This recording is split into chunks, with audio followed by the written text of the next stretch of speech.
ఇవాళ మనము కొబ్బరితో కలాకండ్ ఎలా చేయాలో చూద్దాము. ఇది టేస్ట్ మాత్రం ఎక్సలెంట్, అస్సలు యమ్మీగా ఉందండి. చాలా బాగుంది. దీనికోసం ముందుగా ఒక గిన్నె తీసుకొని దాంట్లో 2-3 స్పూన్ల వరకు నెయ్యి తీసుకోవాలి. ఇప్పుడు ఒక కప్పు కొబ్బరి తురుము తీసుకొని దాన్ని వేయించుకోవాలండి. ఒక 3-4 నిమిషాలు వేయించుకుంటే సరిపోతుంది. మరీ డ్రై అయిపోక్కర్లేదు, కొంచెం వేగితే సరిపోతుంది. ఇప్పుడు దీంట్లో 2 కప్పులు పాలు పోసుకోవాలి. ఆ వీడియో క్లిప్ మిస్ అయిందండి, ఏమనుకోవద్దు. ఒక కప్పు కొబ్బరి తురుముకి 2 కప్పులు పాలు పోసుకోవాలి. ఇలా దగ్గర పడేంత వరకు తిప్పుకోవాలండి.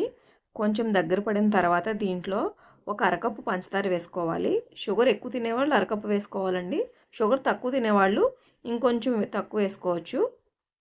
ఇప్పుడు ఇలా ఇంకొక 5 నిమిషాల పాటు తిప్పితే మనకి ఎంతో టేస్టీగా ఎమ్మీగా ఉండే కొబ్బరి కలాకండ్ రెడీ అయిపోతుంది. మీరు ఒకసారి ట్రై చేసి మీకు ఎలా వచ్చిందో నాకు కామెంట్ చేయడం మర్చిపోకండి. ఒక్క లైక్ ఇవ్వండి.